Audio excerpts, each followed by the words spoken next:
राष्ट्रीय स्वयंसेवक संघ के सरसंघ चालक डॉक्टर मोहन राव भागवत जी।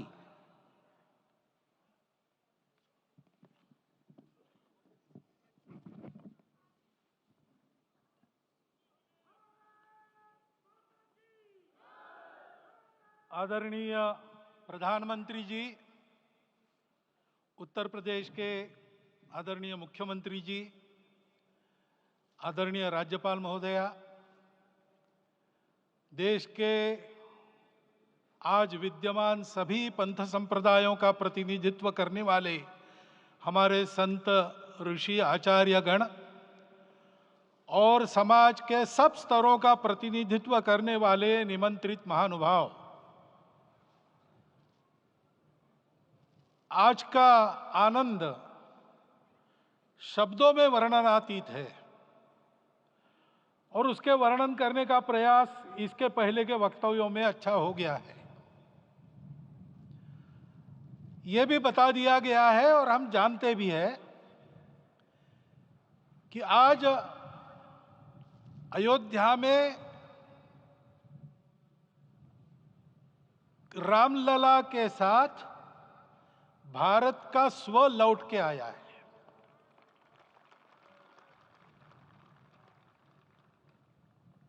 और संपूर्ण विश्व को त्रासदी से राहत देने वाला एक नया भारत खड़ा होके रहेगा, इसका प्रतीक आज का कार्यक्रम बन गया है।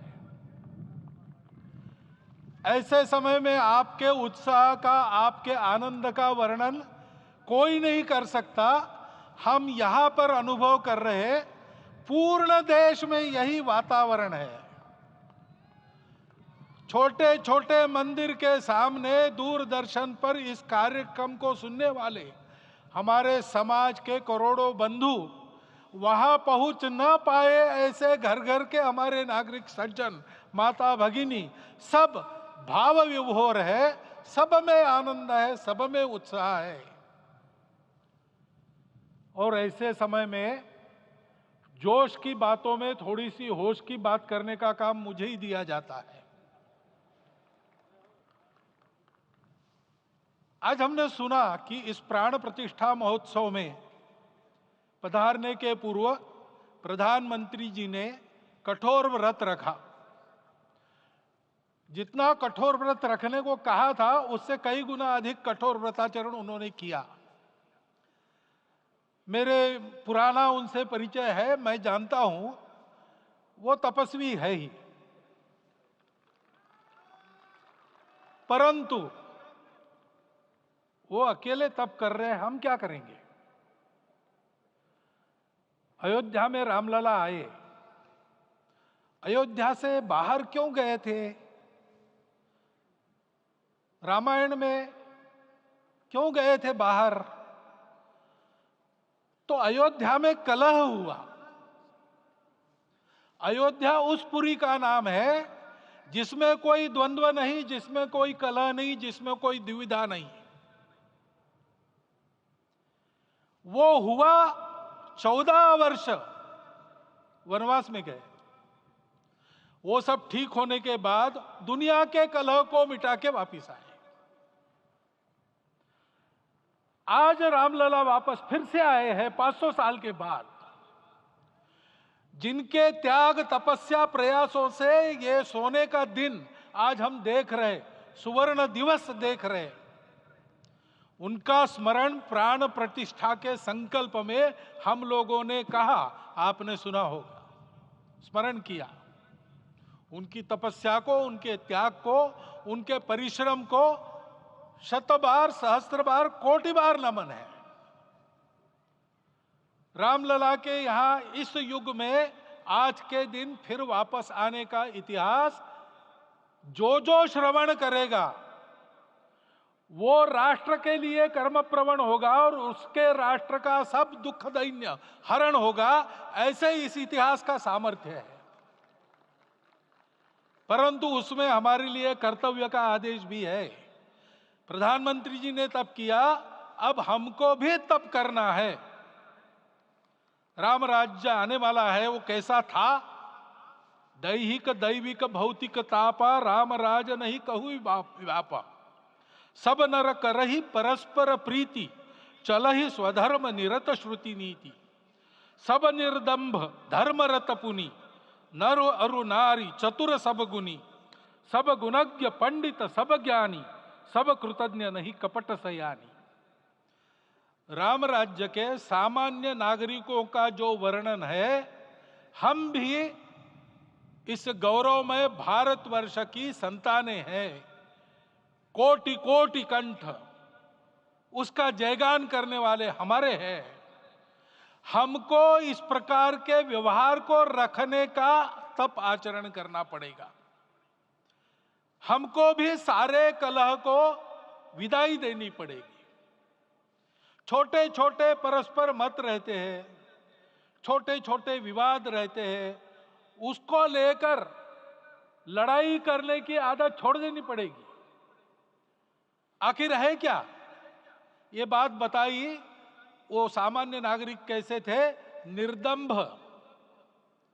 प्रामाणिकता से आचरण करने वाले, केवल बातें करने वाले नहीं और बातें करके उसका अहंकार पालने वाले नहीं थे। काम करते थे, आचरण करते थे और अहंकार नहीं था। ऐसे वो थे और धर्मरत थे। यानी क्या थे? इस पर कठिन भाषा में प्रवचन बहुत लंबा हो सकता है, लेकिन थोड़े में धर्म के जो 4 मूल्य जिनकी चौखट पर धर्म है, ऐसा श्रीमद् भागवत में बताया है, सत्य करुणा शुचिता तपस, उसका आज हमारे लिए युगानुकूल आचरण क्या है? तो सत्य कहता है कि सब घटों में राम है, ब्रह्म सत्य है, वही सर्वत्र है। तो हमको ये जानकर आपस में समन्वय से चलना होगा, क्योंकि हम चलते हैं, सबके लिए चलते हैं, सब हमारे हैं, इसलिए हम चल पाते हैं। और इसलिए आपस में समन्वय रखकर व्यवहार करना, यह धर्म का पहला जो पैर है, सत्य, उसका आचरण है। करुणा दूसरा कदम है, उसका आचरण है सेवा और परोपकार। सरकार की कई योजनाएं गरीबों को राहत दे रही, सब हो रहा है, लेकिन हमारा भी कर्तव्य है, ये सब समाज बांधव हमारे अपने बंधु है। तो जहां हमको दुख दिखता है, पीड़ा दिखती है, वहां हम दौड़ जाए, सेवा करें, दोनों हाथों से कमाएं, अपने लिए न्यूनतम आवश्यक रखकर बाकी सारा वापस दे, सेवा और परोपकार के माध्यम से। यह करुणा का अर्थ आज है। शुचिता पर चलना है, यानी पवित्रता होनी चाहिए। पवित्रता के लिए संयम चाहिए, अपने को रोकना है। सब अपनी इच्छाएं, सब अपने मत, सब अपनी बातें ठीक होंगी ही ऐसा नहीं, और होगी तो भी अन्यों के भी मत है, अन्यों की भी इच्छाएं हैं। और इसलिए अपने आप को संयम में रखते हैं तो सारी पृथ्वी सब मानवों को जीवित रखेगी। गांधी जी कहते थे, earth has enough for everyone's need, but it cannot satisfy everyone's greed. तो लोभ नहीं करना, संयम में रहना और अनुशासन का पालन करना, अपने जीवन में अनुशासित रहना, अपने कुटुंब में अनुशासन रहना, अपने समाज में अनुशासन रहना। सामाजिक जीवन में नागरिक अनुशासन का पालन करना। भगिनी निवेदिता कहती थी कि स्वतंत्र देश में नागरिक संवेदना रखना और नागरिक अनुशासन का पालन करना, यही देशभक्ति का रूप है। इससे जीवन में पवित्रता आती है। और तपस का तो मूर्तिमान उदाहरण आपके सामने आज दिया गया। व्यक्तिगत तपस तो हम करेंगे, सामूहिक तपस क्या है? संगच्छध्वम संवदध्वम संवो मनांसी जानता।